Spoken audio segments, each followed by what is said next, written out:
Welcome to Barley Me. I'm your host, Ben Rice. This is episode 144. We're here today in our own homes again. I know I had some live episodes, but we're back to at home. It's the beginning of Maltster Mayhem.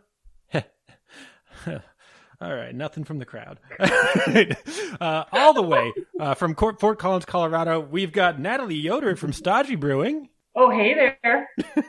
And from Root Shoot Malting, we have Emily Olander. Hi, Ben. And Todd Olander. Hello. Yeah, thanks so much for joining me. So it's Maltster Mayhem. I don't know much about malting. We're going to talk to you guys about that so our listeners can learn. I can learn. I have a basic idea. Kiln it to a certain degree. Use different things. That's my extent of knowledge of malting. Then you put it in the beer. You extract the sugars. That part, got it. Okay. But before we get into the technical side of malting, gotta ask that Barley and Me only planned question, and it used to be good, and now it's bad. So Natalie, how's business over at Stodgy Brewing? Oh, hey, business is doing pretty good at Stodgy. Thanks.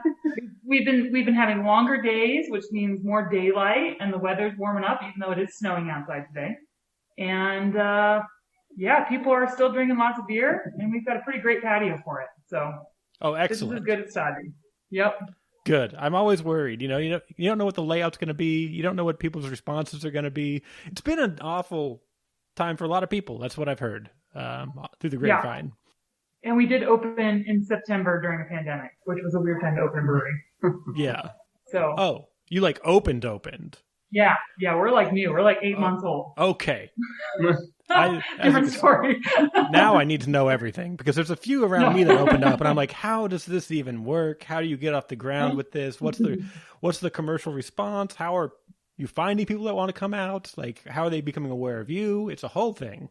I think Stodgy is unique because we are in a neighborhood in a kind of a local landmark of a building that people have been watching for a long time and wondering what the hell is going to go in that building.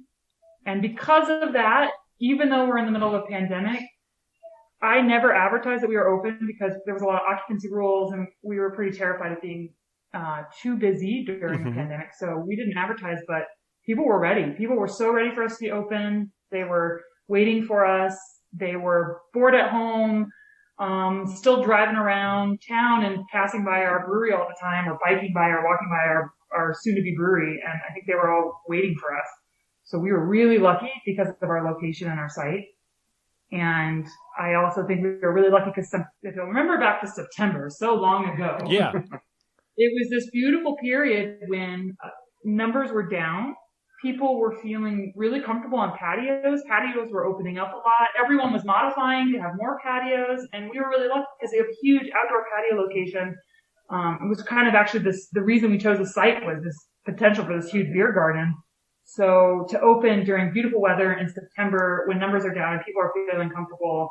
And they've also are itching to get out a little bit because they've been a little stir crazy from the last, what was that, like 4 or 5 months beforehand. Yeah. So we hit it really good when we opened. It was a rough winter, but we're through it now, and super excited to see what the summer has. Yeah. And, excellent. Congratulations. I know that's a tough thing to do, and I'm glad that you were able to pull it off. Did you have the idea for the patio before COVID hit? You're like, thank goodness we have this patio? Okay, cool. Yeah. Matter of fact, we didn't make any modifications really to anything that we did when we opened, even though we knew we were opening a pandemic. The only thing we did is maybe get a different point of sale. It had like a customer facing screen, so there wasn't as much like touching on both sides. And I also was really scared of the COVID winter, so I slashed the budget at the last minute. So instead of having like cool patio furniture outside, we just got like free tables and chairs as much as we could. And just saved like every penny that we could from the budget to get through the winter just because I was terrified. And so now that numbers are looking better and business is picking up again, we're finally like making those patio tables I was so excited about. I'm like finally getting to do the things that I was hoping we would do before we opened, that we're just saving every last penny to make it through a COVID winter. Yeah. So. Are you looking forward to like doing a grand reopening where there's like, look at all this cool stuff we've put in here. It's revamped. Like we've got full occupancy. Let's do it. I hope that by this fall on our 1-year anniversary, we can do a true opening. That's what I'm really hoping, like a real grand opening where family members can fly in from out of town and we can have a big party and just do the thing that we kind of got to miss out on. You get a lot of industry people here. Like we've done very little of this, like hanging out with industry people at the brewery, just because of all the weirdness around everything. So, yeah. Can you imagine a grand opening here? Like a grand opening here would be massive. Yeah, it would be massive. Especially with no restrictions. Like no restrictions. I don't even know what that looks like.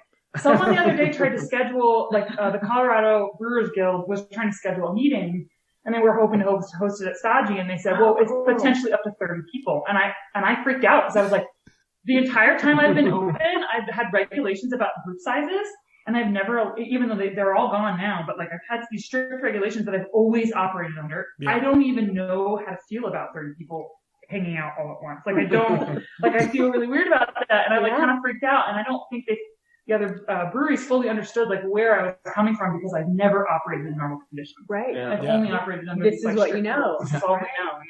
Yeah. So it's really interesting. Yeah. And since you're the first non-California brewery I've talked to that's opened recently, I was wondering, what was your process like when you were opening your brewery? Because I know out here it's a hellscape trying to get off the ground. Just so many regulations, so many permits pulled, re-looked at. It's just a mess. I think for every place it's probably like different, just depending on what's the hardest bit, and that seems hard, and then everything seems relatively easy. For us, it was city like planning and development review. We had, again, this site was like a neglected old site, so we had to widen the road out front, put in a sidewalk, do a lot of hardscaping and a lot of improvements for the city of Fort Collins that took 8 months of city meetings to go through and get approved and finalized. And that was pretty rough for us. So I'd say by far that was harder. Like we got our TTB license. I don't even want to say out loud how fast we got that thing. Some people would hate me. Like that was so easy for us. And like by the time we were applying, I don't think many breweries were like opening around the time that we were applying for it. Yeah. And we just got it so easy and so fast, and everyone else told me that was the worst. It's going to take 6 to 8 months. You're not going to, like so many people, you're not going to be able to open because, and we applied for it early because we had heard these horror stories. And they were like, these suckers. It was like weeks. I think it was like, we got it so fast. It's crazy. Yeah. Like, nobody's applying for these. We got plenty of time to review these applications. Come on in. Though we did apply for TTB before the pandemic. It was like, I think maybe January. Oh, okay. 2020. But still, for some reason, we went through it really fast. Yeah. That's awesome. It might have just been all really good training. Yeah. Could be. Like, they had everyone complaining about the long wait times, and they finally staffed more people or something, and then we applied, Yeah. So for everyone, I think the journey is a little different. Oh, yeah. 100%. And then let's talk about some root shoot malting. What's going on there? What's your guys' history? What are you guys up to? When did you start? What's going on? How's malt? What? Take it away, Todd. All right.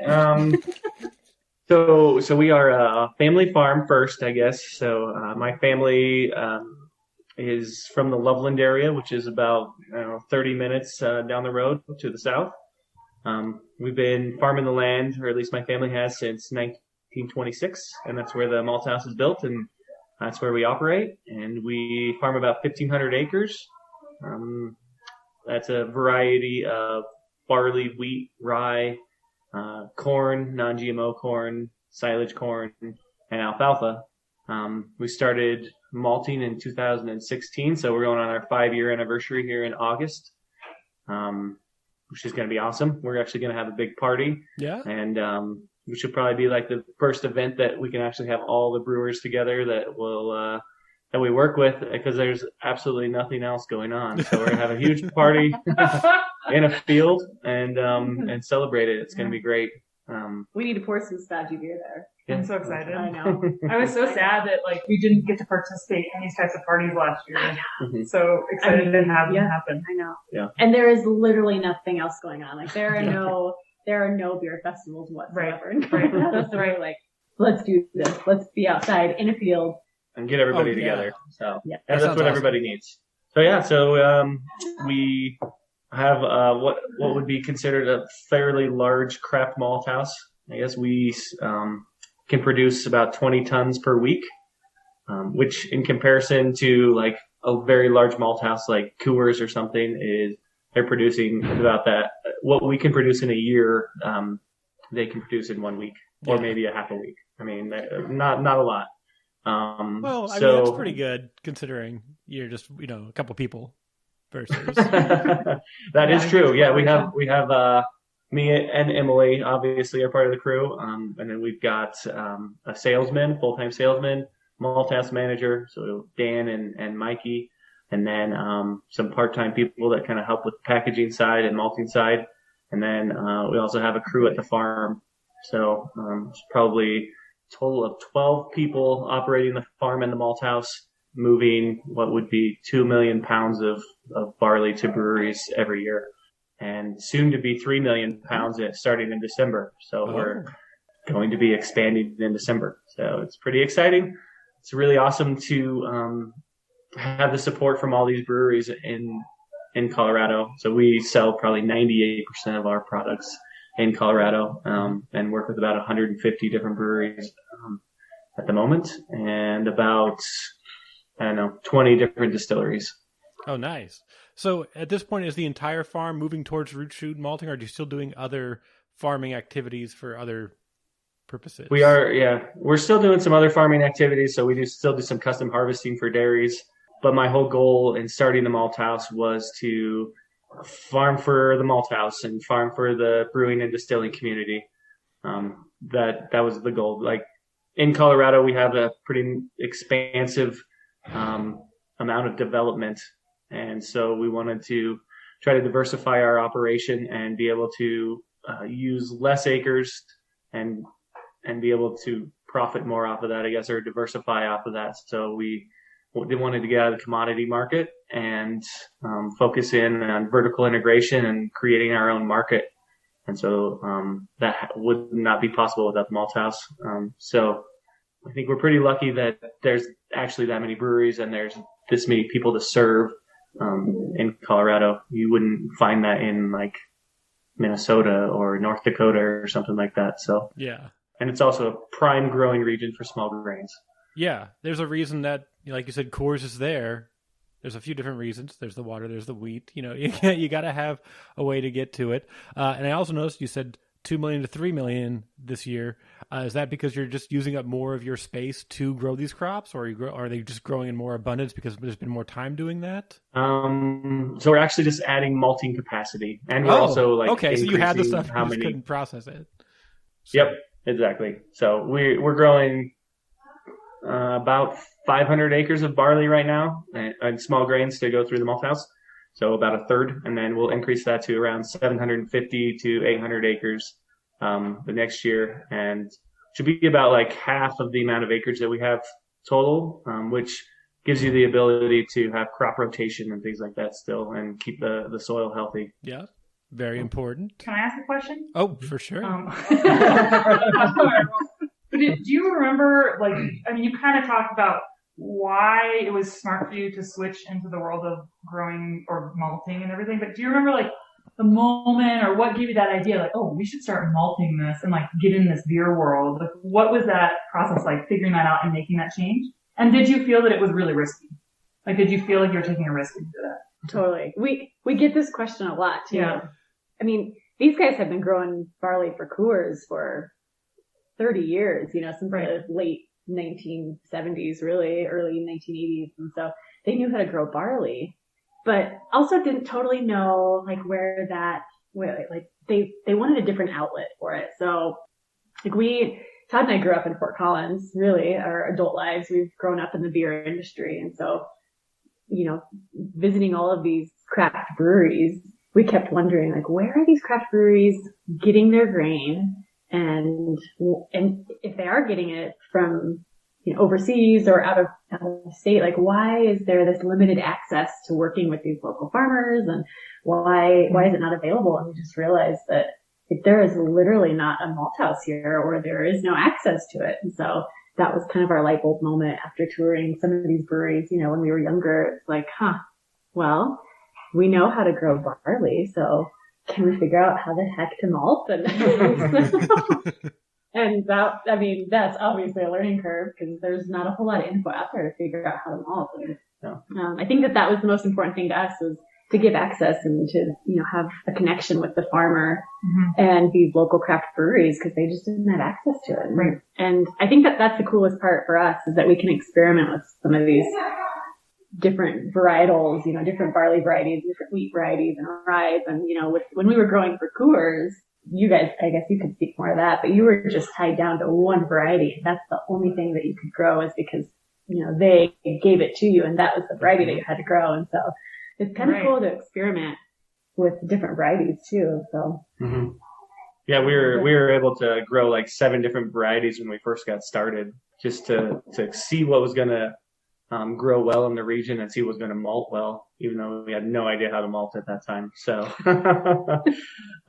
and I mean, the malting industry in general, the craft malting, it was pretty young. So there were, in 2016, when we were just opening, there were probably, less than 20 craft malt houses that were in the U.S., I would guess. I don't know. Don't quote me on that, but it's a very new phenomenon. It was very small, and I think that even prior to that, 2 or 3 years that we were doing research, there were 2 or 3 malt houses that were kind of spearheading it that still were learning. So it's just a really new, early industry that you kind of have to choose your own path, and you just have to go for it. So, which is where the risk comes in. Yeah, there was a ton of risk. I mean, we obviously had what am I trying to say? Had conversations with these breweries before we opened and say, hey, are you guys interested in this? Or would you guys be willing to purchase local malts if it was available to you? And the answer was always yes, we would love that. And come to find out though, like we really don't work with a lot of those breweries that we talk to in the beginning. Is it because like it sounds great, but then when you started actually trying to sell it for the price you didn't sell for it, they wouldn't do it? Yeah. It's easy to say yes without an invoice. Right. I think a lot of it too, like a lot of those breweries that we thought we were marketing to, these regional breweries, they were set in their recipes and they were already brewing really great beer. And so why change it? Right. And so we didn't totally understand that at the time. And so we thought, man, why can't you just try this craft malt and, Odell IPA or whatever it was that you wanted to sell your malt to? But we realized that like they don't need us. Right. So, right. They already are making really great beer. And not that these smaller craft breweries weren't, but I think that they just had more flexibility with, playing with different experimental seasonal beers that they could put, these crazy malts into. And I thought that was really cool that's who our market is now is, 150 small neighborhood tap rooms that hardly distribute anywhere. Yeah. So. It's so interesting you say that because we had a moment when we were starting to order, like when we were starting to ramp up, right? Like Tyler has made these recipes. He was like such a diehard, Tyler is my partner and our brewer, and co-owner of Stodgy Brewing Company. He was such a diehard home brewer and he really couldn't access your grain in home brewing really. So he was using these traditional, large company malts and he had these recipes dialed in and then it was time to scale up. And we kind of had this moment where like I had this very strong principle of we were going to try to source these ingredients locally. And he had this moment of like, my reputation as a brewer is on this beer and the quality of this beer. And I'm now we're looking to actually be a brewery. And do I take the risk of buying these malts that I have not brewed with before? Switching it up. And switching it up when we're just opening. Mm-hmm. And that was terrifying. Like it was absolutely terrifying. And I will say, like, we didn't do in the very beginning. We didn't go all roots here, right? Like, or all local malts. Right. And we were still making a few of our recipes with the malt that he had made in his homebrewing experience. And so, like, our English porter is a really good example. The first time we brewed our English porter, we didn't use any local malts for it. We used what he knew. And then when we decided, okay, we're going to go all local now, we actually had to switch. So the first time we brewed that English porter, it was delicious. And we were like, this is the best English porter you've ever brewed, but it was not with local malt. Right. And it was super scary for us to switch. And so we talked to Troubadour about custom roasting a malt for us so that we could make our English porter with local malt. And it tasted different. It did not taste bad. It still tastes delicious, but it tasted different. And that was a terrifying experience. And we are just a small little, neighborhood brewery that had one beer on tap once, our English porter, and loved it. And we've been open for 8 months. And making that switch was terrifying. But at the same time, we have the capacity to, and I think our customer base is appreciative that we're doing, like, that we're trying. They still like the porter. It's still amazing. If it had been the porter we opened with, no one would know the damn difference, Right. And now we can slowly tweak that same recipe now with Troubadour and with you guys and bring it back to what it tasted like originally, knowing the differences in the malts. But Yeah. it was terrifying, and we had to make that moment. And then once we made the moment, it was like, why the heck doesn't everyone do this? Like, it was so easy, right? The beer tastes great. We're making great product. But we had to it was a conscious decision. Like, before we brewed that first batch of beer, like, are we going to do this? Are we going to just jump in and try this out? And I was like, I stand by it. Yeah, we need to try it. Yeah. But I could totally see why Odell wouldn't, or someone big would not, because they have this taste in this beer, and people say this is my favorite IPA ever. It's like ever. Why you could not take that risk changing that flavor? Yeah, it would be terrible. Yeah, I have to say too that we talk about Troubadour, and actually Schooley was just in the tap room right before we came in. I know Ben, you've met him in person here, but what's really cool about Stodgy, and we always like are so enamored by Stodgy and how they are using almost 100% local ingredients in their beers. So whether it be from Troubadour or Reshoot, or Colorado Hop Company, and then a local yeast company too. Like, I don't think that there are that many breweries, I mean, in the U.S. that are doing that. So I don't know. Todd and I are always just we're just so in awe of you guys to be able to do that and to support these local businesses. And how lucky are we to live in Colorado, in a place where all that stuff is available? Like, that's what's really amazing to me constantly. Yeah. So are those grains that you would find in an English porter that it would be usually grown in England, are those actually growable in Colorado? Do you have access to those? Or are you using different grains that kind of meet that profile? It's the same grains, but it might be a different cultivar or something, but it's more, for us, and especially in particular that porter, it was about this roasting process of getting a custom roasted grain to give you those kind of roasty notes that you get in a porter and trying to match that flavor profile. And also I think something that Chris would want me to say, and it's true, is that there is also something about the freshness of getting something local versus grains that sit on pallets for a long time. And that becomes especially true the more grains are roasted. And so we're getting something from both of these maltsters that is so much fresher. And that just brings in a little bit different taste in your palate, right? So it changes maybe how you use them in the recipe or how much of them you use in the recipe. And so it just takes a little bit longer to dial that in once you're using a little fresher grain. That's true. Yeah, because you're used to getting a little bit older. Yeah, I think he compared it to coffee beans that were roasted well in advance. Exactly, yeah. And how it's going to be different when you use it 4, 5, 6, 12 months later. Totally fair. Yeah. Yeah, I think the longest that we have, a pallet of grains sitting on our shelves is, well, I guess a lot of our base malts will fly off the shelves in they're probably not older than 2 or 3 weeks, I guess, as far as all of our base grains. But some of the specialty malts that we make, like I don't know, Munich 20 or like a Cara Ruby that we make, maybe that's going to be 6 months at the longest, probably. So, right. Then like some stuff that we would get from Europe was going to spend, I don't know, at least like 3 months on a ship. Or something. Or in a shipping container. So, and again, like, this is where scale is important too. If you're a small brewery, you're not going through a lot of this material. Maybe if it's a big brewery and you have a big canning operation, you might actually be getting something relatively fresh because you're making direct orders and they're large orders. But as small breweries, when we start getting small orders, I think that's when you start seeing stuff that sits around a lot longer. Right. Even on our side, right? Like, it might make sense to get a whole pallet of something when we only really need 25 pounds or 50 pounds. And so then we have it sitting on our side, which, because I will say something that I've noticed is, because we are 100% local grains as a brewery, we don't have like anything in our warehouse sitting around. We just literally are like, hey guys, we're making this beer this week and can get we it pick from it up? you. Can we pick it up? Can you deliver it weekly? Like, so we are ordering exactly what we're brewing in the next couple of weeks, and we don't have to sit on grain. And as for the many problems that introduces sitting on a bunch of grain, be able to get it directly from you and only have you guys deal with the storage of grain. Totally. And and how many craft brewers can say like, hey, I'm going to call it my Maltster. Yeah. In 2 hours, I can drive down, go pick up a bag of Genie Pale or whatever it is. Exactly. Yeah. Yeah. It's amazing. That's pretty cool. Yep. It's amazing. Yeah. Yeah. And I think it's exciting for drinkers to know that it's all locally made.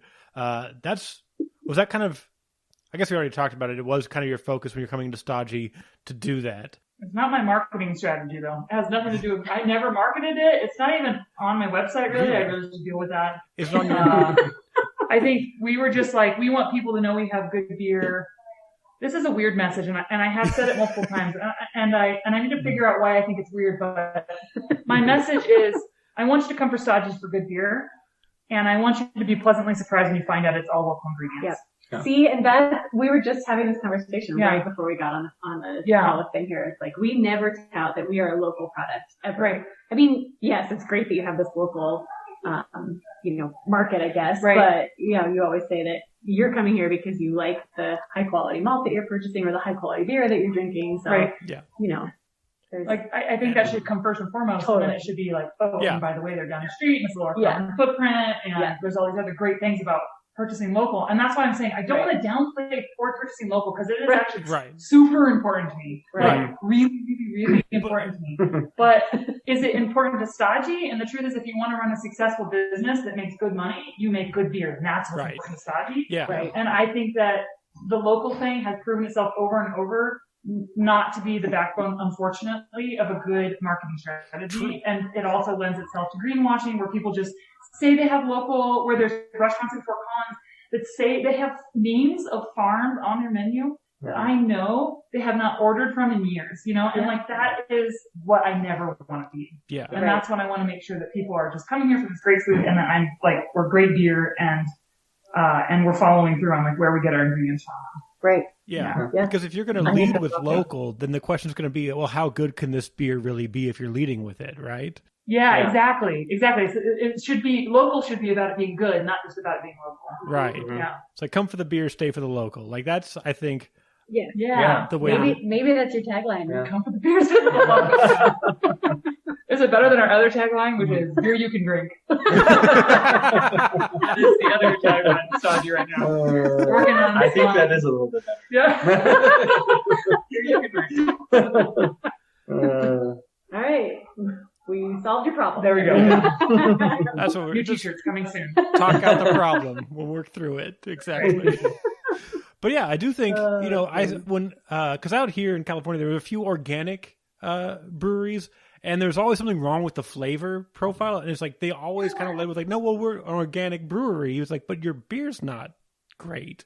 I'd love to support an organic brewery, but I need the beer to be. There's one closed and one is still open. The one that closed had some really good beer, but for whatever reason didn't make it. And then there's one that everything was off. Everything tasted not quite beery, and they're still around. Because they're focusing on the wrong thing first. Yeah. Organic should be, like, if you're into organic, it should be important, but it needs to be second after good beer. Right. Yeah. And I'm like, I know the technology's there. I know that the way to make beer is there because I've had good organic beers. So, but even breweries that like don't focus on organic, like made one and it was good. So why can't this all organic one nail down the thing? So it's like, yeah, it is important, like you said, to focus on the beer first. And then, by the way, we also do this thing to make that also turns out to make excellent beer. I think is very important. Right. Yeah. It's funny. We get that question often too. Like, are you ever going to be an organic farm? And like we are not on paper, I guess, an organic farm at all. But, you try to be mindful of the environment and your soil health and all that stuff. But, we've just never had a market for it, which is, yeah, nobody's ever been like, asked hey, do you guys for have organic malt? And or the consumer is never like, is that beer organic? Like, Nobody's ever asked for that. I've noticed that too, because I've thought about that from my past working in organic agriculture, and I thought about that, and I don't, at this point in time, based on the customers I see, I don't really see a market for that.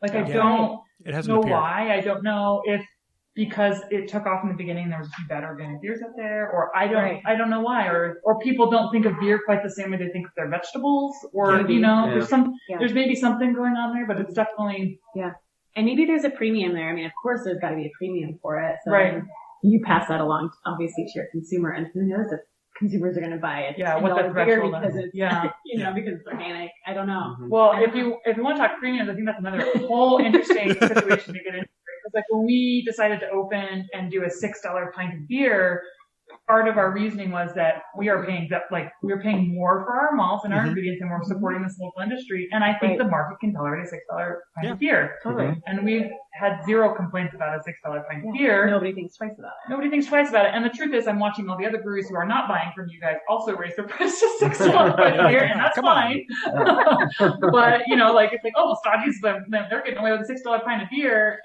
and I'm not pushing the local thing on our menu necessarily. So it's like people are just paying for a good pint of beer, but that's something I always wonder about, that premium aspect of it. Like, what is the threshold in which people are willing to pay, and we talk a lot about internally about hops, because hops are very expensive, and the world of IPAs are so crazy. Like, people are so, like, our IPA, we only have one IPA on tap, and our IPA. How are you surviving? It's a brilliant model. Everyone should do this. The only problem is there's a few that I made maybe a handful of people very angry because it's a hazy IPA and not a West Coast IPA. Oh boy! If I had a West Coast IPA, I don't think anyone would be angry at me. But I have some diehard West Coast IPA drinkers who probably came in, saw my menu, wrote me a 2-star review, and then never came back again. I'm pretty sure that's happened because I don't have a West Coast IPA on the menu. But our IPA, the cost of hops is so much higher that we charge more for our IPA. Yeah. And all breweries do that. Right. Because these new dry hop IPAs take so much hop that it's just crazy how much more expensive that batch of beer is. Right. So if the market can tolerate $1 more for, again, what is worth it to people? Like, people are like, I love my IPA, so it's worth paying $1 more for my IPAs, but they're not saying, I really care that my beer is organic and I want to pay more for that. So I don't know what that model is. We've run the numbers a little bit. We've run it with just, because we always get a little bit of kickback too with just being a premium craft maltster, right? So you're paying a premium for your malt, but you've run the numbers. I think it comes back to 12 cents a pint or something like that is what you would have to do to break even compared to buying. Yeah. It's probably even less than that, I feel like. No. I don't know. It's not not much. You're talking about organic versus conventional, or you versus us versus craft malt versus. Don't start saying the things out loud. Well, that's what I say. You're absolutely right. The brewer should charge 50 cents and I'll make more, or $1 more. Exactly. You can make that back easily by touting that it's this. Yeah. By telling the story. Exactly. Or not even telling the story. If you literally just want to use awesome local malt, charge 12 cents more. Yeah, exactly. You know what I mean? That's what we're talking about. It's well, your malt's too expensive. We're like, well, just charge 12 cents more. Nobody will care. People do care when you raise the price on them, but when you set it up a certain way, they don't. And I think that's a big difference again. That I was really it really clicked for me when you were talking about that. We did this right because we started that way. Starting that way is so much easier than changing. So much easier. Yep, I agree. Yeah. So I thought of something just to make this easier for you. You can, you make it optional, right? And you just call it dime or dozen. So they can put down 10 cents or 12 cents more on the beer to cover the cost. Okay. Sounds like dime a dozen, see? And anyway, this is what dime or dozen. You're trying to create something funny. This is what I do every time. It's the only skill I have. It's the only skill I have. They're not all winners. That is a tagline. It's a dime a dozen. Look. Yeah. Like you're saying, people will pay more for a hop, like varietal, they haven't seen before, which is very strange. Because they're usually, like an experimental hop, they're very rarely make great beers initially. But people are like, I'll pay $50 for this experimental hop that you did. It's like, is it cryo triple dry hopped?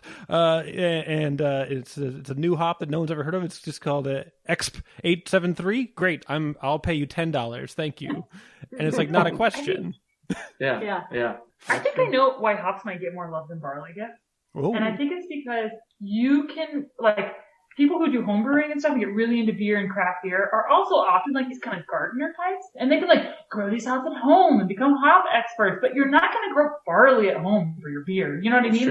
It is something that is I still think so detached from people in their home gardens and their kind of craftiness of making their own beer that will always have to buy in that barley. I bet there's something to that. that we value. I mean, in the same way that sometimes I think as gardeners value vegetables more than you value the rice that is the staple of your food or the wheat that is the staple of your food, you know? Right. Even though you eat more calories in the form of these staples than you do in vegetables. Yeah. And I think hops get that same kind of attention. It's funny you say that because when we first were working with with our partnering breweries, there were a lot of these brewers that we had to really hone in on what it is that malt truly is, because some of them were like, yeah, it's just malt. It just comes in a 50-pound bag, right? Right. And they didn't know that, like, you all know, barley or wheat or rye or whatever the malt is. Right. It's an agricultural product. Right. Which is the truth, you know, like it changes year to year too, depending on the environment that the barley is grown in. So, I mean, you just have to take that into account as well. Like, and a lot of these brewers had never stood in a barley field before either, or even like knew what a barley field when they were driving by it on the interstate. Yeah. So, I mean, that's why we've always wanted to try to educate who we're selling our grain to as much as possible too. I mean, that's why we have this field day. It's fun to get together and have a party, but it's also educational, you know, that everyone gets to like stand in a barley field and see like this is going to be in my beer in probably 6 months. And I think that really is an amazing connection that a lot of brewers throughout the world don't actually get to experience. So, every brewer will find a Yakima, but nobody will go out to Fort Collins and stand in a field. Yep. Yeah, that's true. And maybe you're right, because you don't necessarily think of growing barley in your backyard. Like barley, you know, like growing barley in some weird way is not sexy. Mm-hmm. Yeah. And I think, like, coming from, again, the world of specialty crops, like, I think, like, people who are not in the farming world, like, it's almost like the gateway drug into farming is, like, vegetables, right? Like, and then all of a sudden, after you've done vegetables for, like, a long time, you start to get interested in, like, oh, well, how's barley grown? How is rye grown? How are all these other things grown? I think that's probably it. Like, it's just like the larger something is usually produced, like the larger scale it's produced on, the more detached it is from like your average Joe who doesn't actually grow and isn't in agriculture. Mm-hmm. And so that probably has a little something to do why even the brewer, maybe at some of these breweries, is totally fine buying these like outrageously expensive hops, because some of them are outrageously expensive to put in these way over hopped beers, you know, and doesn't want to pay 12 cents more for for the barley that can come locally and actually has flavor that's better and actually is the backbone of if your beer is good or not. Right. Yeah. Like that's what's crazy too. Yeah.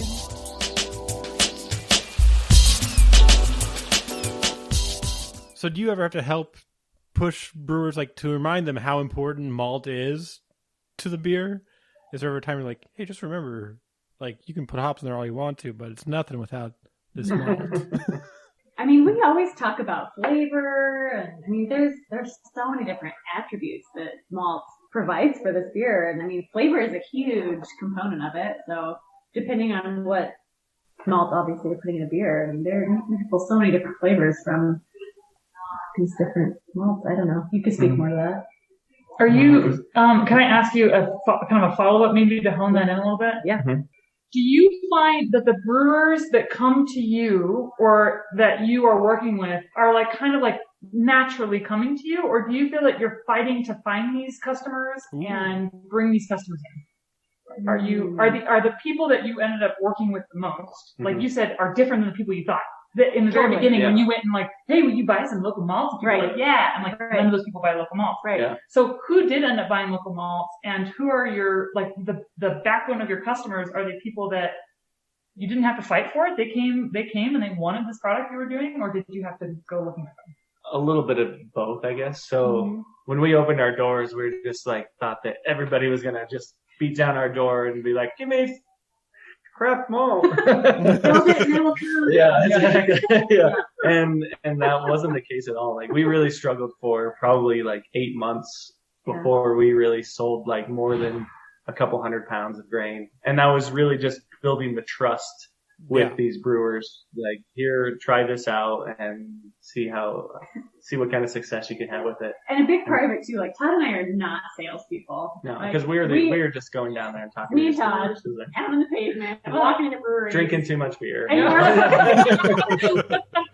we're like, oh, you don't want to buy malt, that's okay. Can't drink a beer with you. And we understand. Yeah. You've already got it figured out. Right. And, really though, come to find out, like, that's what people want out of their maltster though. Like, someone that you can sit down, drink a beer with, hang out with, enjoy, have this relationship with. And, like, really, that's kind of where our mind shift, or our mind kind of shifted a little bit. Like, we gotta stop being these salespeople. Like, we aren't trying to sell this product. We need to build these relationships with these people because they're fellow small business people and they know exactly what we're going through. And so. Yeah. And we continue to like reach out to people, and then like it's just kind of word of mouth. It gets through the community of brewers, and they just start talking to each other. It's like, oh, have you tried this? Oh, have you tried that? And so that's really, it's been kind of organic growth through that, and people talking to each other. And we won't lie, like our first couple batches of malt, they were probably not the greatest. It takes a little while to learn this. Yeah. So it took us a while to kind of hone in on what we exactly wanted out of these malts. And honestly, one of our largest breweries that we work with down in Denver, Station 26, they were one of our first breweries that came to us, and they said, hey, we want this malt that has this flavor and this amount of extract and this color and this and this and this and this from a analysis point of view. And we said, okay, we'll try. We can do this. Yeah. And we nailed it, and that's our Genie Pale. So that's amazing. What does that process look like? Malt, right? It is. Yeah. Right. That's what we sell more than anything else. Probably 75% of our sales is Genie Pale. Yeah. Right. And so that was an amazing partnership right there. Like they honed us in on like award-winning malt. Yeah. What was the process like when they're like, we want this? Like, what kind of process did you have to go through to match what their requirement was? Trial and error. Yeah, pretty much. On that big scale and those huge batches, huh? We're we scaled enough. it down a little bit. Yeah, like we could do. Yes. It's still 10,000 pounds, 10 to 12,000 pounds at a time that like you can get away with and still have the control necessary. Right. But we're also lucky enough that with Todd being well known in the farming industry, we know a lot of the cattle people that are around, or like we have cows too. So a lot of our first batches, they were going to cattle feed. Yeah, that's we're like, this isn't good enough. We're not going to send this out. Like that's just going to taint your reputation. Right. Like, you don't want to put bad product out there. You can't send anything out that's not. Which does a lot, I think, for you guys too. I mean, for Ruches, like we don't want to put out this bad product, so the cows will love it, but the brewers won't. So. You find some outlet for it. Yeah. And it was just like really small tweaks, really, with Station 26. It was just like, well, that's just a little bit darker than I like it, so we just would tweak the kilning more than anything, try to figure out exactly what they were looking for. This Wayne, what is his last name? Wananen. Anyways, he was the original brewer at Station 26, like kind of a crotchety old guy from like Coors was his background. Okay. Amazing brewer, but like he knew what he wanted, and that's why Juicy Banger, their beer down there, is an amazing IPA. Yeah, and that's why we ended up with Genie Pale. So we'll attribute that to Wayne. Thanks, Nice. Wayne. I hope he listens to this. Except for that part we like you even though we can't say your last name. Don't worry about that part. That part's fine. We're good. You said first name, brewery, history, and gave credit. There you go. What more do you want? Absolutely. Funny. Yeah. I don't know how much time that we want to spend here because we could spend forever. We could talk all night. I have more questions. Oh, please! I would love it. I'm really interested in the varietal trials that you did in the beginning, and then I noticed like we buy a lot of Genie, and I remember when I was at CSU in the horticulture world, like listening to the development of Genie and like hearing about Genie being developed in this area. So I'm just wondering, like, how did that process go? Like transitioning into using Genie as like a primary malt, and you love it? Are you so happy? Like how did that happen? And what of the original ones that you trialed are you still growing today? Yeah, well, so actually this year is the only year that we've only grown Genie. So this is like, we're kind of just set on Genie. We like Genie a lot. So, because we love it a lot. It's amazing beer. And it's actually not grown really anywhere else in the world. I mean, Colorado is pretty much like the primary target It grows really well in Colorado. I think maybe in Washington they're growing it a little bit, but Genie Pale was, or not Genie Pale, but Genie Barley is a European variety grown and bred by LCS, which is actually a really large breeding company, Lima Grain. Yeah, I and, think they're the second largest breeding company. Yeah. And so they brought the Genie over and they tried to introduce it as like this craft focused barley. And so it just has like a lower enzyme package. So it doesn't have like a really high diacetic power, which North American varieties have been bred for. And mostly the reason they were bred for that reason was because of adjunct brewing, which is what Coors and Budweiser and all these larger breweries are doing. And so they really focus in on like the craft market because it has a lower diacetic power. You can actually control it in your mash tun a little bit better. It doesn't react so quickly as like some of these really high powered malts are. So there's like Metcalf, which is a variety that we grew out of Canada. We did some Conrad, some Meredith, Lacey, which is a 6-row, this Indy 22421, which they were calling like Stout, which is another 6-row variety. It was like 7 different varieties that we trialed, I think, in 2014. Yeah. And we actually didn't end up malting some of them. Right? Genie was in in there. the very beginning. Genie and Odyssey, yep. Mm-hmm. Oh, yeah. Okay. And it probably just comes back to Station 26 again, really. Okay, we just spent some more time at Station 26. I have been there. Yeah, I mean, that's just, and that was a variety that we grew the most of. And Lima Grain was pushing it, and they're like, this is a really good variety. Yeah. And it malts amazing. Like, you just add water, and that really helps a lot. And it'll grow. And a lot of times these varieties are harder to malt, where you just like have to trick them into growing properly, and we haven't seen that with Genie Pale or Genie. You're like, turn it into Genie Pale. We all get that. It turns into Genie Pale. Everything's fine. Yeah. And we've grown Odyssey in the past too, which is another Lima Grain variety. So it's like European heritage. So like Europeans are more like all grain, all malt brewers, and so that's what the breeding is focused on over there. And so that's why I think that it works better for craft brewers here, because they're all malt brewers. They're not using adjuncts. You really care about that malt flavor in there. Yeah.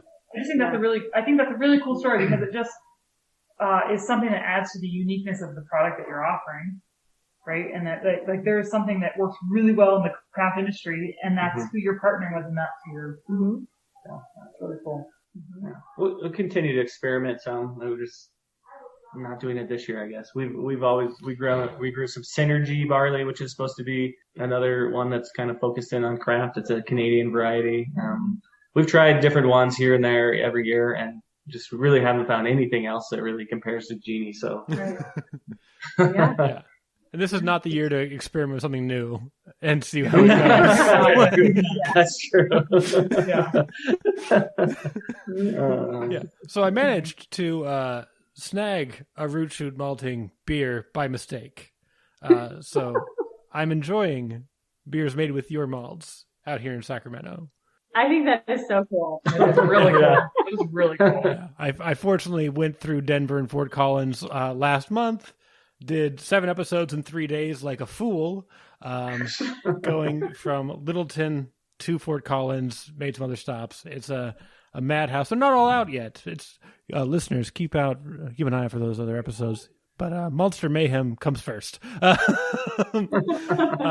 So I ended up getting from Living the Dream a barrel-aged barley wine, which I also drank on the episode. So and there's also a barrel-aged stout, and I had to make a very tough choice on this because neither one was one I wanted to drink on an episode 1 month after I got the can. Like, I want to see what this barrel does after 6 months. But I was like, well, I think you lose more. I noticed in barrel-aged stouts, a lot of people kind of put them out early thinking people will age them, whereas barley wines, they don't really do it as much. I'm like, I'll take a chance with this barley wine. First of all, even on the episode, got me everything I wanted. That toffee caramel really comes through. The classic English style barley wine, and I assume that's, let's face facts, mostly you. I mean, Ben, can you taste that genie pale? Well, I've got many points of reference. I'm sure it is. Oh, how does that taste? Magical. That's the soil. That's the soils in Larimer County right there. That's right. Oh, that's awesome! I'm so excited that you have that. That you have that beer. Yeah, I was like, because I'm not a good planner, so when I do these things, I'm like, oh, if it's possible for a beer to show up, but it's not, because I usually do it. Yeah, like you told me that 2 days ago. Yeah. You don't even can anything. Yeah. We're like on site Hey, only. that's not on me. That's Which I mean, to be fair, this is COVID. You can't be not canning things. That's what I we heard. do prowler things. Okay, yeah. Have you Well, guys I went ever to Comrade. I had the same thing. No. No, I went to Comrade. We had the same thing with Comrade Brewing as well, where they only do crowlers and on site. Yeah. There's nothing wrong with it. Technically, like generally speaking, there's nothing wrong with that. I actually prefer that model. I want to have my fresh beers, but with COVID, like canning was like a key part of a lot of people's success in not going out. I would like to add something to this. Please do. Canning was key for people who already had a customer base Yes. and a loyalty. Yes. Because I will say, I've talked to many brewers who said their sales actually didn't dip because the to-go sales became so big for them. Mm-hmm. But as a brewery who opened during it, no one was interested in our That's very true. I mean, we sold a lot during like Christmas time, but we really, I don't think canning would have gotten us anywhere. That's true. That is a good point. We had no loyalty. We had no, people were like, I want to keep my favorite brewery in business, but we weren't anyone's favorite brewery. We opened during the they didn't know us, It was crazy. Yeah. So I don't think canning is for us what it was for other breweries. And the nice part, it's not a monolith, like what works for some people doesn't work for other people. And some people have gone into canning and it has fallen flat on their face and it has cost them their careers, so it's not a fail safe. I was like, you know what, I'll just, I was like, I did get some beers to bring home. I'll just figure out if there's any root shoots in my cellar. So unfortunately, they're both the barrel aged ones, but I'll survive. Worst things have happened. Sorry that you lost one for your cellar. Oh, it's so sad.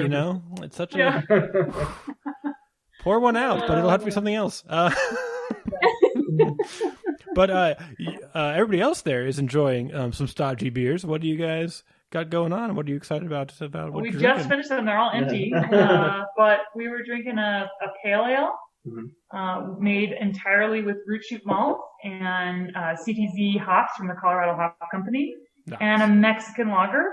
And unfortunately, I don't remember which of your malts, but it's also 100% root shoot malt. Isn't it Unit 10, I think, is in there? Probably. It has a little bit of color. Yep. It's 100% root shoot and 100% Colorado Hop Company as well. Yeah. And Inland Island yeast down in Denver. So these are both the beers we were drinking were 100% Colorado, and most of it being Larimer County and in the front range of Colorado, which is cool. And look at these glasses. Yep. Look at that lacing. Look at that lacing. The lacing. Beautiful. Yeah. Hold on. Can you see the soil of Larimer County in that lacing? Well, I didn't have my camera out. You got to put it back up so I can take Okay. it. Do it for the gram, and that's awesome. Got it. Right? For the gram. I hate That's the sign of a great beer right there. Yep, that lacing is key. Tyler, And it's not even here. I know. It's empty. So I know. that's another great sign. Right? But it stuck around. It didn't slide down. You guys, it looks great. I'm sure it tasted delicious. And I'm jealous and angry and bitter, just like a pale ale, properly hot. That's fine. I'm so sorry. You're just gonna have to come back, Ben. You're That's gonna have right. to Right. You're gonna Yeah. make a stop, hang out on their patio, drink a stodgy. I'd also like to say their root shoot Mexican lager is now, for the first time ever, outselling our hazy IPA. We've never had anything outsell the hazy IPA of that Mexican lager because it's so beautiful out. Like the weather's been really nice, except for the last 2 days. Mexican lagers have outsold hazy IPAs for the first time. Good. That's amazing. So good job. Which Which is good because, again, hazy IPA, which is our best seller, is the only thing that has any ingredients left that are not Colorado in it. Yeah. So I hope to change it in the future, but for the time being, that's how it is. There you go. Yeah. Yeah, I love a Mexican lager. I've done a whole episode on them just because every once in a while you do like a holiday episode. So we did a Feliz Navidad, just nothing but Mexican lagers. And turns out Modelo wins. Cinco I de don't Mayo. Yeah. That's great. Yeah, but it was fun to figure out, like, hey, started as Vienna lager, then moves on to these things. So I had like these people that are not beer people, because it's like just people in my backyard that I love and adore that we drink beers with every year. And it's like we always pick a different style to go through. Like we did a white Christmas where we drank wits and whites, and that was a disaster. But that's lovely. But so we did Feliz Navidad, and despite drinking a lot of great local Mexican lagers, Modelo's really hard to top. Turns out. Modelo, huh? We had a blind Mexican lager beer tasting. This is well before we opened a brewery, and Tecate. Oh yeah, won for us. Big time. I love Tecate. I call that San Francisco Pabst. There you go. Yeah, there you go. Because you go down there, you watch people walking down like in parks, and they have a beer in their hand. It's Tecate. It's not PBR like you find in a lot of other hipster cities. Right, it is Tecate in San Francisco, and it's always a joy to see that, because I also love Tecate. Yep. So cool.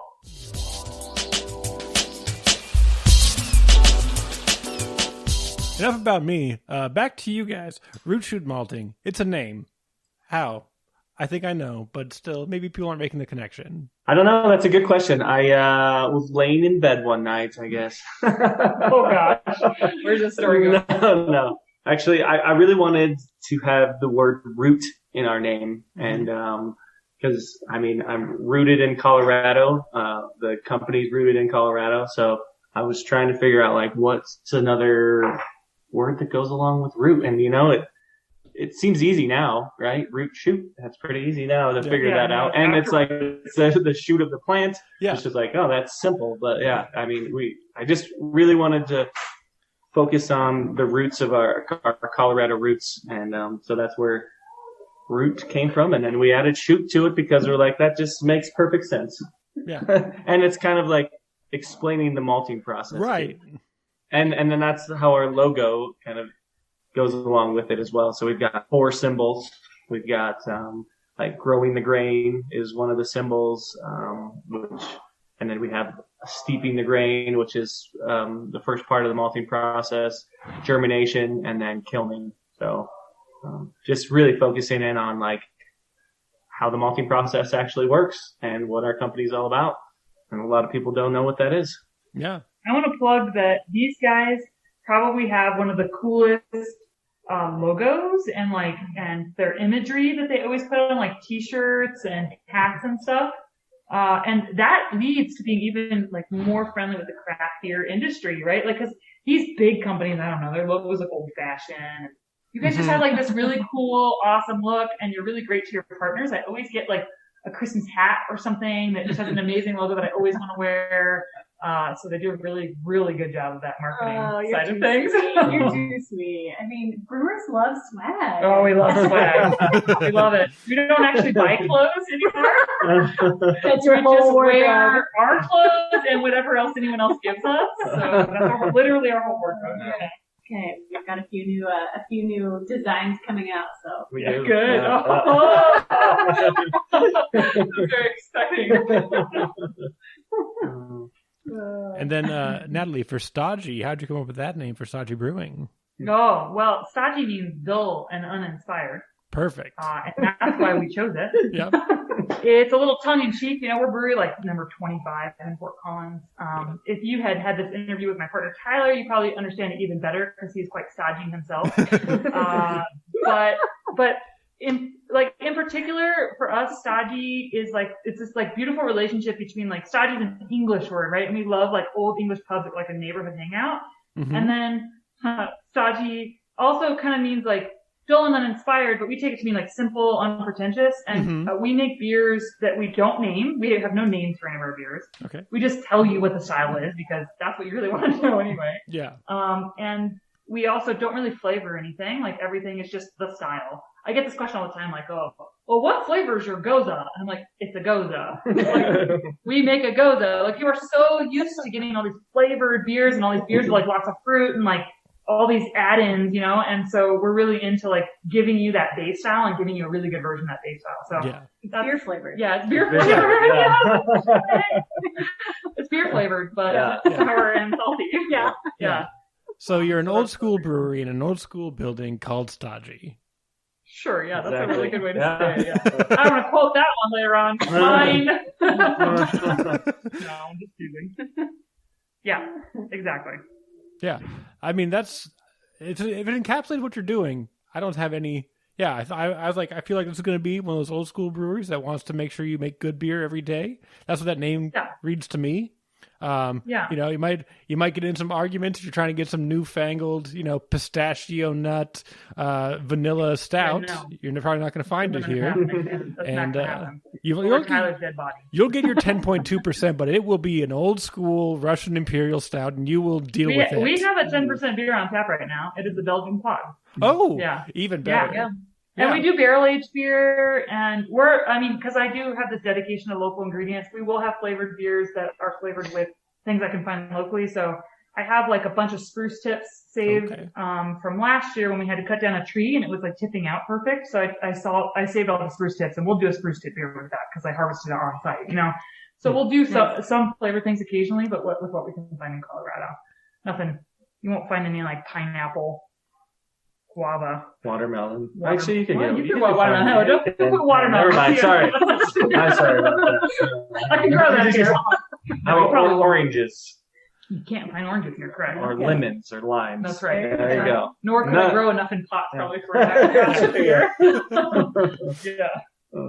Yeah. All right, I've taken up too much of your time. I want to thank you guys so much for doing this, obviously. But before we go, where can people find out more about you? Where can they find out how to access your beers, see what you're up to, all that fun stuff? Natalie, we'll start with you. How can people find out more about Stodgy Brewing? Yeah, stodgybrewing.com is our website, but just come here. So yes, come to Fort Collins. Yep. You visit from far away, come drink our beer. You can follow us on Instagram. I will say that's probably the only social media that I actually keep up to date and like. I think it's the only one you need to keep up to date in beer. Probably. You just hit that button where it like shares it to Facebook and shares it to those, Yeah, Facebook. Go to Facebook for the address and like a phone number. Go to Instagram to see what the hell's going on. Yeah, and I will say we do have some fun on Instagram occasionally. So you might be entertained if you were to follow us, just occasionally.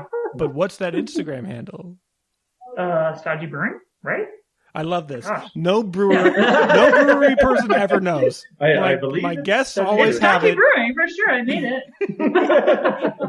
Tyler's texting me and asking me how the podcast is going. So I tell him it's about over. It went fine. No, it's just Stodgy Brewing. I'm pretty sure.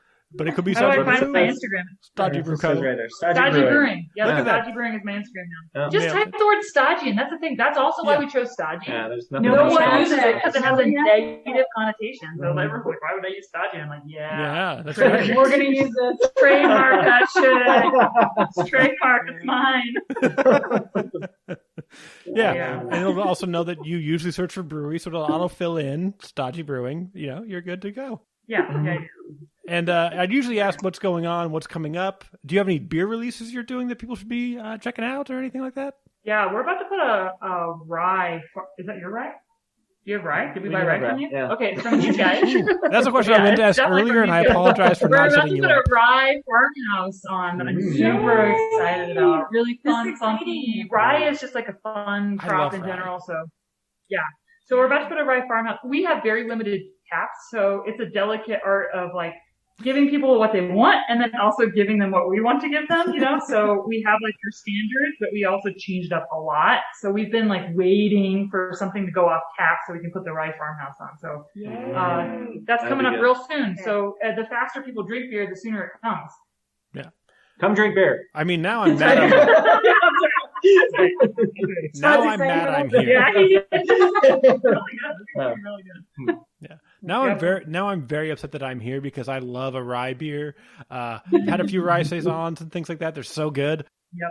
But yeah, I think people hear that word and kind of like recoil for like, as far as I'm concerned, no reason. It's so good and everything. But and I did mean to ask that question earlier. Do you guys grow rye and sell that? So I'm sorry for making you ask that question. And it's really on me. It was a question I had. I never got around to it. So I apologize, Natalie. I didn't mean to do that to you. I mostly know what's going on at the brew house, and I drink all the beer. Don't get me wrong. Sometimes I'm like, where did you buy that from? There's only two answers. There's only two options, right? Yes, I'm like, pretty sure it's true. Otherwise, I'm going to hear a call from Chris because he's going to listen to this. Yeah. Natalie. You didn't say it was true, but no, it's definitely true. And then over at Root Shoot Malting, what you guys got going on? Where can we find out more about you? You can find us on all the socials. I feel like a 12-year-old girl. We just signed up for TikTok. Oh, no. And I don't have a clue how to use it. Oh my god. We should hire you a 12-year-old girl to show That's amazing. But yeah, like Stodgy, we are very much involved on Instagram, Facebook. You can find us on too. But Google. Everybody knows how to use Google. Rootshootmalting.com. There you go. That'll tell you what is going on. There you go. So we're up to. Hit them up. Yep. Buy some grains. Do you guys sell to home brewers at all at this point, or no? We do. Yeah. So we work with just pretty much local homebrew shops. If you send us money, we'll send you malt. You pay the shipping. I mean, commerce is commerce. That's you can't be fronting of shipping costs at your size. Right. That's not how it works. I'm trying to inform consumers.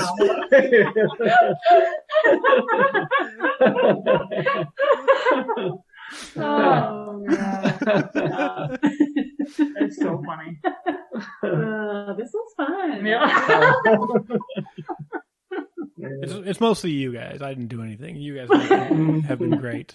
I think it's mostly that barley wine on your end. Oh boy, it hit early. Oh boy, I gotta keep track of this conversation. Like COVID and me, we are not friends. I definitely cut back on drinking real heavily. So you give me your pale ale, I'd be like, yeah. I'm done. And instead you give me double that, I'm barley wine. Like 20 minutes in, I'm like, I need to take notes because I'm going to forget what we're doing. I know we're about to sign off. Can I just go on just a moment tangent on barley wine? Please do. Because barley wines are this weird style of beer, as you know, that people who are into craft beer are like, this is the definition of craft beer. It's absolutely amazing. And I love craft beer. I drink a lot of beer. I do blind tastings. I know a lot about like taste profiles. And I hate barley wine. I hate it so much. I hate barley wine so much. I don't have a problem with that. I just want to say, like, to all the craft brewers and the brewers listening out there, like, don't hate on us barley wine haters, okay? Like, we can still love beer, even though barley wine tastes like, and this is a coin that my friend, or a term that my friend coined, granny panties. It's like prune juice and like sweet and nasty, and it's granny panties, and I don't want anything to do with it. And that's all I have to say about that. I'm sure that what you're drinking is delicious, but barley wine. I feel like a lot of them are an endurance test. That's really what they are. Yeah. Can you power through this? There's so few. The first one I had, I definitely rejected. I was like, nope, this is not a thing for me. Then you let them sit for a couple of years, and you're like, oh, okay. All right. Then you work your way back. I think like the first one was like new. I was like, screw this. This is terrible. Got like a 3-year-old. I'm like, okay, yeah. 2-year-old. All right. And now I'll drink a fresh one. But, honestly, like 2 years. But like a 10-year-old one just goes bad again. Like, right. It's like There's no like, winning. You don't even know when it's going to be good. Yeah. And you're drinking a 10 to 15% alcohol beer, right? Yeah. It's just going to be nasty. Yeah, everything about it is bad news. There's a brewery here that made one of the best barley wines I've ever had. They're out of business. It's very sad, but I still have bottles. They went out of business like 4 years ago. I still have bottles of their barley wine, and I'll bring them at like Thanksgiving and crack them, and they go perfectly with pie. Perfectly every year. So yeah, that's what I would recommend. You just need to have pie with it. No, blue cheese. I think the only thing I've ever had with barley wine that made it really good was blue cheese. If you eat blue cheese and eat barley wine, it's amazing together. Get a pumpkin pie or pecan pie. I'm telling you, it's gonna go great. That sounds pretty good. All right, I got to do my promo stuff. You guys, all right. You can find Barley and Me across social media at Barley and Me Pod. Check out barleymepod.com. There's nothing there. It's just links to the podcast. You're already listening. You can check out my beer and basketball podcast. Please dunk responsibly wherever you get your podcasts. I'm also currently Bengineering, an advice podcast between two comedians, Tavi and Becky Lynn. It's called It's Crazier in My Business. They answer listener questions and help them solve their problems. Don't forget to check out my Chugs for Charity to support local causes every week or two, depending on my schedule, because, again, I don't do alcohol well, so I can't just be chugging a beer every day. And I'm sure I have other things. Oh, comedy's back. Comedy. Check out all the comedy shows I'm doing until I'm not allowed to anymore, because who knows what's going to happen in the next few weeks. Yep. I hate everything about what I just said. I'm doing things. I'm doing too many things. That was great. I'm really curious about what is going to happen out of the edited version. It's going to be. I'm editing two things, and it's going to be fun. So comedy. Since it's coming out tomorrow, I decided that. By the way, it's coming out tomorrow. I'm going to edit it tonight. It's going out. I was going to say that I love that you coined the month of May Malt Mayhem. I love that. Genius. It is genius. Thank you. Thank you. You'll be my first one, and then I'll have Troubadour, and then I'll have Grouse, and then I'm closing it out with Admiral Malting down in Alameda. Yes, Awesome. that's so exciting. My long-anticipated 125th episode. I'll remind you, this is episode 144. I was supposed to, every 25 I do a video episode. I had them on I was going to do Admiral with Almanac, which is right next door, and then COVID hit, and we had to cancel, so... But yeah, comedy shows. That's what I meant, because I'm putting it out tomorrow. Okay, comedy shows. Sackyard Community Tap House. That's today. If you're listening to this day of release, come to Sackyard Community Tap House. Lance Woods, the funniest person in Sacramento, headlining. It's going to be hard to follow up on Kyle Kinane headlining last month, but, you know, you can't all be Kyle Kinane, but you can. You can't all be Lance Woods. At Hussock's Tap House in Clarksburg, I'm bringing back Cutthroat Comedy, the world's most fair and dangerous comedy competition. 6 comics enter, 1 comic exits. They bring their best 10. You get to decide who wins and how much they get paid. Let's see, what else do I got? Tilted Masterpiece Theater, coming back to Tilted Mash Brewing. That'll be on the 4th Thursday, which I believe is the 27th, with headliner J.R. de Guzman. You can check him out on Netflix. No big deal. I get people. And then we're going to bring back Comedy to Crooked Lane. Comedy Night at Crooked Lane. It used to be a winter show only. We're going to try an outdoor summer show. We'll see how it goes. June 17th is a Thursday. Whatever Thursday is around that date, with headliner Johnny Taylor and Emma Haney and Becky Lynn. So yeah, come on out. It's like $5. The other ones are free. I don't know what's wrong with me. Oh wait, I'm sorry. Cutthroat is $5 because they compete for your entry fee. God.